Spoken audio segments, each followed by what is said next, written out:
আসসালামু আলাইকুম। ওয়ালাইকুম আসসালাম। আজকে একটা মস্ত বড় দিন, বিশেষ দিন, এবং স্কাউটিংয়ের ইতিহাসও একটা মস্ত বড় দিন। শুধু বাংলাদেশের স্কাউটিংয়ের ক্ষেত্রে না, সারা বিশ্বের স্কাউটিংয়ের ক্ষেত্রে আজকে একটা বিশেষ গৌরবের দিন। 4 জন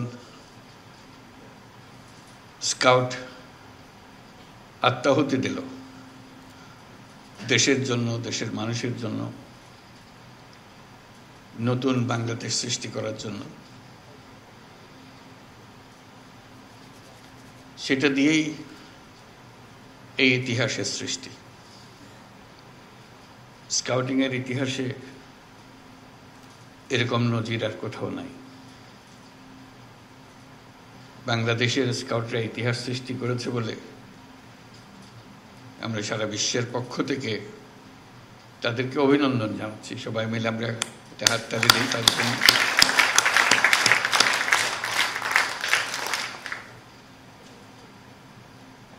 আমি ঘটনাচক্রে স্কাউটিংয়ের সঙ্গে জড়িত হয়ে গেছিলাম অল্প বয়সে। কাজে সেই সূত্রে স্কাউটিংয়ের প্রতি আমার দুর্বলতা বলো, উৎসাহ বলো, আমার বিশেষ কৌতূহল বলো, সব জড়িয়ে আছে। আজকে বহুদিন পরে একটা স্কার্ট পরতে পারলাম, বেশ ভালো লাগলো। এটা শৈশবে, কৈশোরে এটা আমার এটা আবশ্যিক পোশাকে পরিণত হয়েছিল। আমার কৈশোর এবং তারুণ্য কেটেছে স্কাউটিং দিয়ে। বহু রকমের অভিজ্ঞতা সেখানে। এই অভিজ্ঞতা তোমাদেরও হচ্ছে। আমাকে বিশেষভাবে আকর্ষণ করেছিল এটা। ক্লাস 7 থেকেই শুরু আমার এই যাত্রা, আর থামেনি। আমি এর মধ্যে মজে গিয়েছিলাম, এত ভালো লাগতো এটা আমার কাছে। অনেক জিনিস স্কাউটিংয়ের আকর্ষণ করার মতো। তার যে দর্শন, তার যে ব্যবহারিক দিক, তার যে সৃজনশীলতা, এগুলো খুব মজা লাগতো। প্রথম মজা লাগতো সবকিছু উল্টা করে। এই যে তোমরা উল্টা করছো, হাততালি আমরা দিই একভাবে, তোমরা দিচ্ছ আরেকভাবে। সেলুট দিয়ে সবাই একরকম, স্কাউটরা দিয়ে আরেক রকম। হ্যান্ডশেক করে সবাই একরকম, স্কাউটরা করে আরেক রকম। কাজে এটা মজা লাগতো যে উল্টা উল্টা কাজ করা। শুধু উল্টা কাজ করা না, সেটাকে প্রতিষ্ঠিত করে ফেলা। যেসব জিনিস স্কুলে, পাঠ্য বইয়ে, ক্লাসরুমে হয় না, হঠাৎ একটা মুক্ত আকাশ সৃষ্টি হয় স্কাউটদের জন্য। ছুটির শেষে, ক্লাসের শেষে স্কাউটিং শুরু হয়। তখন সবাই ক্লান্ত থাকার কথা, খুব উৎসাহ বেড়ে যায় তখন সবাই। এতক্ষণ ক্লাসে বলে ঝিমালো, যেই মাত্র স্কাউটিংয়ের সময় আসলো সবাই চাঙ্গা হয়ে যায়। ওটার জন্য সবাই মিলে অপেক্ষা করে, কারণ এটাতে সবাই মজা পায়, নতুন কিছু করার সুযোগ পায়। এই নতুন কিছু করার সুযোগ পেয়েই আনন্দটা বাড়তে থাকে। কাজে সেই যে একবার ঢোকা, এর থেকে আর বেরোনো যায়নি, বেরোবার কোনো প্রশ্ন ওঠেনি, বরং গভীরে গেছি। আর তখন সবে মাত্র পূর্ব পাকিস্তানে স্কাউটিং শুরু হলো, যখন আমাদের যাত্রা। সব কিছু গুছিয়ে ওঠা যায়নি সেই সময়। কিন্তু তখনই স্কাউট মাস্টার যিনি ক্লাস স্কুলে, এখনো নিশ্চয়ই আছে স্কাউট মাস্টার, তার যে আলাদা বৈশিষ্ট্য, তার প্রতি তার ছাত্রদের যে যোগাযোগ এবং তার যে নেতৃত্ব, এটা দেখার মতো। তখনকার সারা পূর্ব পাকিস্তানে কোন স্কুলের স্কাউট মাস্টার সবচেয়ে ভালো, এটা আমরা বসে আলাপ করতাম। যেহেতু র্যালিতে সবাইকে একত্রে পাওয়া গেছে, তখন প্রাদেশিক র্যালি হতো, তখন স্কাউট মাস্টারদের দেখা যেত, তাদের গৌরব, তাদের নেতৃত্ব। কাজে এটা যে দৈনন্দিন একটা গদবাঁধা জিনিস ছিল তা না, গতের থেকে বেরিয়ে যাওয়ার যে একটা আনন্দ, সে আনন্দকেই সবাইকে, সে আনন্দেই তাড়না দিত সবাইকে। সে কারণে এটাতে গভীরভাবে জড়িত হয়ে পড়েছিলাম।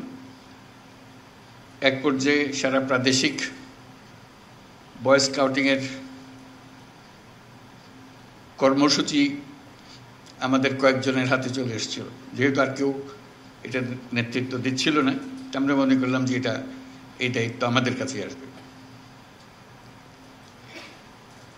সেই থেকে চট্টগ্রামে পাকিস্তান জাম্বুরি হলো, বিশাল। এখনো জাম্বুরির মাঠ বলে একটা মাঠ আছে চট্টগ্রামে, মনে আছে কিনা? জাম্বুরির মাঠের অর্থটা ছিল, এইটা খালি জায়গা ছিল, তখনও কলোনি হয়নি। ওখানে সারা পাকিস্তানের সমস্ত স্কাউটরা একত্র হয়েছিল, সেই জন্য এটা জাম্বুরির মাঠ হিসেবে স্মরণীয় হয়ে গেল। এটার পরিচালনা খুব দুর্বল ছিল। বাংলাদেশ যে পূর্ব পাকিস্তান, তখন যে প্রাদেশিক যে পরিচালনা কমিটি ছিল খুব দুর্বল ছিল। বিরক্ত হয়ে আমরা কয়েকজনের দায়িত্ব নিয়ে নিলাম। এটা পুরো জাম্বুরি পরিচালনার দায়িত্ব আমাদের হাতে চলে আসলো। তো সেই থেকে একটার পর একটা র্যালি জাম্বুরি হয়, আর আমি আছি, আমার জাম্বুরি আছে। পাকিস্তান জাম্বুরি হলো করাচিতে 1952 সালে। তখন বাচ্চা ছেলে, খুব উৎসাহ নিয়ে গেলাম। তারপর থেকে একটার পর একটা জাম্বুরি আর র্যালির মধ্যে ঢুকে গেলাম। বিশ্ব জাম্বুরি হলো কানাডাতে 1955 সালে, 15 বছর বয়স তখন। সে কি মহা উৎসব, যাওয়া, আটলান্টিক পাড়ি দেওয়া, ক্যানাডাতে জাম্বুরি করা, সারা বিশ্ব দেখা।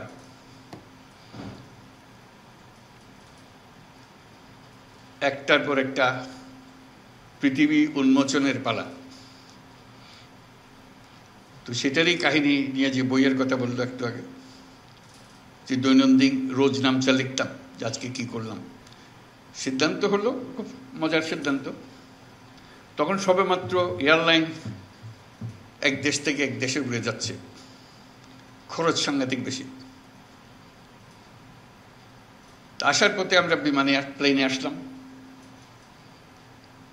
ক্যানাডা, না পুরোটা না, আধা পথ প্লেনে গেলাম, বাকিটা অত পয়সা দিয়ে যাওয়া যাচ্ছে না, স্কাউট কমিটির অত টাকা নাই। আমাদেরকে জাহাজে করে নিয়ে গেল, লন্ডন থেকে নিউ ইয়র্ক জাহাজে। এটা হওয়ার কথা ছিল আফসোস করার, কিন্তু হয়ে গেল আনন্দের। এই সমুদ্র যাত্রা, বিরাট আটলান্টিক পাড়ে দেওয়া, বাচ্চা বাচ্চা ছেলে, পুরো জাহাজ মাতিয়ে ফেললো এই কজন ছেলে। আমরা যাচ্ছি, কিন্তু পুরো জাহাজের নিয়ন্ত্রণ এই বাচ্চাগুলোর হাতে চলে আসলো, গানে বাজনায় উৎসাহে ফুর্তিতে। আসার পথেও আবার নিউ ইয়র্ক থেকে লন্ডন পর্যন্ত জাহাজে। ওই যে বললাম টাকার টানাটানি, স্কাউটদের এত টাকা নেই প্লেনের টিকিট করার জন্য। তখন ঠিক হলো প্লেনে এত টাকা খরচ করে কেন যাব ফিরে, ওই টাকা দিয়ে 3টা মাইক্রোবাস কেনা হবে। তো মাইক্রোবাস কিনতে হলে সস্তায় কোথায় কেনা যাবে? তখন ফোক্সওয়াগন কোম্পানি মাত্র সবে তাদের কারখানা চালু করেছে যুদ্ধের পরে, মহাযুদ্ধের পরে। আমরা সবাই মিলে ঠিক করলাম আমরা ফক্সওয়াগন কোম্পানির কারখানায় চলে যাবো, একদম কারখানা থেকে কিনবো, সবচেয়ে সস্তা দাম পাবো। এই 3 মাইক্রোবাসে চড়ে এই কয় বাচ্চা সারা ইউরোপে ড্রাইভ করে পাকিস্তান পর্যন্ত ফিরে আসা, এই হলো পরিকল্পনা টাকা বাঁচানোর জন্য। টাকা বাঁচানো গেল, কিন্তু 6 মাস ধরে আমরা ঘুরে বেড়ালাম খালি ইউরোপের হেন জায়গা বাদ দিলাম, যেটা মজা লাগে সেদিকে যাবো, কারণ সবকিছুর দায়িত্ব আমাদের। কাজে পুরো ইউরোপ দেখা হয়ে গেল, যুদ্ধোত্তর ইউরোপ। যুদ্ধ শেষ হলো 45 সালে, আমরা ভ্রমণ করতেছি 55 সালে, 10 বছর পরে। এখনো যুদ্ধের রেশ কাটে নাই। সে এক বিরাট অভিজ্ঞতা। তারপর একটার পর জাম্বুরি এসছে, এক এক দেশে গেছি। যে কারণে এগুলো বললাম যে একটা স্মৃতিময় অধ্যায়। আশা করি তোমাদেরও এরকম সুযোগ হয় বা হবে। এই সুযোগ যে কত মূল্যবান, যে দুনিয়াকে দেখা, মানুষকে দেখা, অন্য দেশের মানুষকে দেখা, তাদের অদ্ভুত ভাষা, সবকিছু অদ্ভুত লাগে কিরকম বলে, সেই ভাষার শব্দ শেখা, এই বাচ্চাগুলো তাদের সঙ্গে বন্ধুত্ব গড়ে তোলা।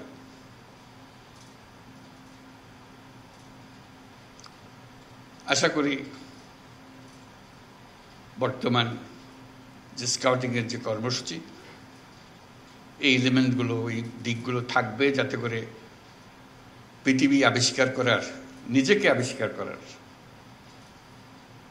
একটা সুযোগ তরুণরা পায়।